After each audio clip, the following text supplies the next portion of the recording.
So this is what's happening.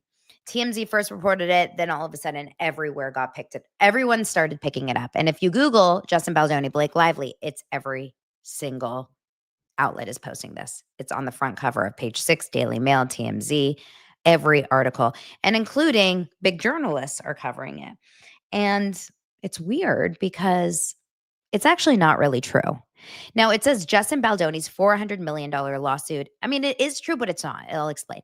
Justin Baldoni's $400 million lawsuit against Blake Lively and Ryan Reynolds comes to dramatic ending. Well, A, we know that this has been over. Justin Baldoni sued Blake Lively and Ryan Reynolds for $400 million in January. We know that. We also knew it ended and it got dismissed in June. He had the chance to appeal, and as far as I know, he chose not to. I'm 99% sure this is old news. Nothing here is new. There's been some new movement in the, and I am not following, I'm not an attorney, I'm not following the ins and outs of the legality, is the legal stuff. So I don't know like the details of, the dates and the appeals and this and that, but I know 1000% that this is not the end of the legalities of the case, because Justin Baldoni is now a defendant. He is not right now going after Blake Lively for anything. He is right now defending himself. He's defending his name. He's defending he's defending himself. And this is truly just egregious reporting. And what's happening here is that they are grabbing onto this headline for some reason. And I think it's Leslie Sloan being, pushing it. And it's because it's making Blake Lively look somehow like she is the winner. And most people are jumping on this. And it's what I find weird. And I'm going to show you what Katie and KC, my friend Katie and KC, said about this here, the TMZ take on it, is that somehow people are now jumping on Blake Lively's side more than I've ever seen before. And I'll show you a little bit on X what's happening, and saying, thank you, Katie. I'll pull up this comment in a second. Which is, they're saying, I knew it all along.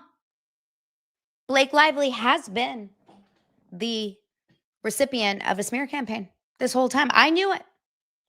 I'm so glad that the world finally sees that poor Blake, she has been the recipient of this. Like it's, I can't believe poor women are, hated this much in the world.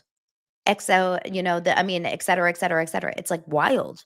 All of a sudden people feel so vindicated, but it's not over, you guys. It's not over. Now, Katie of Arc says he had the opportunity to amend, not appealed on it. There you go. He did not amend. That's the difference. So it was just the difference of amending. The new order says that the clock to appeal doesn't start until the motions for Blake's fees is decided. Yes. So you have a 30-day clock once the motions for Blake's fees is decided, which hasn't even been decided yet. So it's very, very frustrating, right? Now let's go look over at what Katie said about this on, I believe it was Friday. Absolutely fucking insane. I don't even know what to say. This Blake Lively and her legal team and her PR team must know that there is some bad news coming her way, and the PR is not going to be looking in her favor soon. Because this is what feels like a hit piece.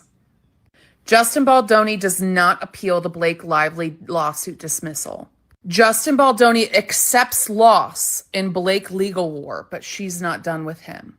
Did TMZ's legal sign off on this? Let me break down what's actually going on in case you decide to read some. I love gossip, but this ain't it. This is something else. Back in June, Judge Lyman went ahead and dismissed Justin Baldoni and the Wayfair Party's countersuit that they put against Blake Lively, her legal team, and the New York Times.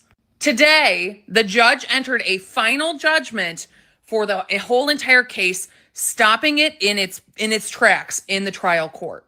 Now, Justin Baldoni and his team had a chance to amend their complaint back in June, and they chose not to take it. But They have not yet even had the opportunity to approach appeals because the clock has not started. Naturally, because the judge entered a final judgment today, the clocks for the appeals would begin today. But because Blake Lively filed and requested that the judge treat her motions for fees and damages be treated as a Rule 59 federal rule, it means that all of the appeals clocks have to stop until those motions have been decided on. So Blake herself said, whoa, whoa, whoa, whoa, whoa. I would prefer if we decide whether or not I get to get all this extra money and damages and fees and attorney's fees paid for before the appeals process clock starts. And the judge was like, yeah, okay, all right, no problem. So legally speaking, nobody has missed any appeal date. So when TMZ is reporting that Justin Baldoni is accepting his loss and admitting defeat, that is not what the court docket shows. Justin Baldoni still has every single right to appeal, as does Blake Lively, as does the New York Times. Once Blake Lively's motions for fees and damages have been ruled on. So translation, yes, the federal court case is closed, but the story is not. There you go. Straight from Katie's mouth. By the way, Katie is amazing. Katie in KC. You can follow her, Katy in KC. You can follow her on Instagram and TikTok. She's also a really nice, really great girl. She was awesome in just an awesome person. Personally, she's really cool. So make sure to go follow her. But there you go. So there's a lot of misinformation, and all these big, publications are just jumping on it, which is really strange. And it just goes to show how easy misinformation can really get out there if you go onto the PR take of it all, as we always like to do. You can see just everyone did it. Everyone did it. Page 6, New York Post, ABC News, Us Weekly, E News, People, BBC, and the list goes on. Complex, Fox News. I mean, every single person did it. And it's strange because no one's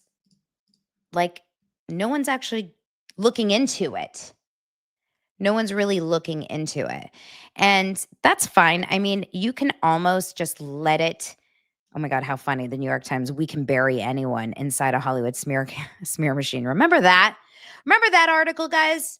No one's really looking into it unless you're really looking into it. So I think a lot of people are probably going to be very confused in a few weeks when more stuff comes out, and they're going to be like, I thought it was over. I'm so confused. I thought Blake won. Well, it's not going to be over. It's going to still be going on. And it's not over. It ain't over until we say it's over.